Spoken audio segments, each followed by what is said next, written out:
आणि यानंतर जालन्यातून अत्यंत धक्कादायक बातमी समोर आलेली आहे। गर्भवती महिलेच्या डॉपलर टेस्ट दरम्यान जेलीऐवजी पोटाला फिनाईल लावलं गेलेलं आहे। यामध्ये महिलेच्या पोटाची कातडी भाजली गेलेली आहे। जालन्याच्या भोकरदन इथं ग्रामीण रुग्णालयामध्ये हा अतिशय संतापजनक प्रकार घडलेला आहे।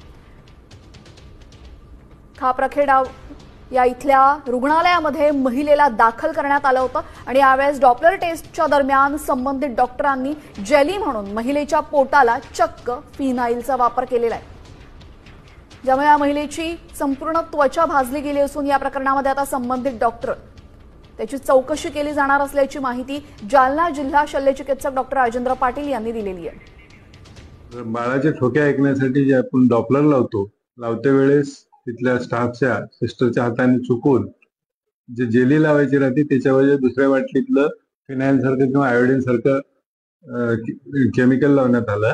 त्याच्यामुळे ते सुपरफिशियल बर्न झालेलं आहे स्किनचं। त्याच्यासाठी औषधोपचार करायला देखील सांगितले आणि हे चूक मुद्दाम केलेली आहे की घडलेली चूक झालेली आहे ह्याची शहानिशा करून रिपोर्ट द्यायला माझ्या वैद्यकीय अधीक्षकाला मी सांगितलं।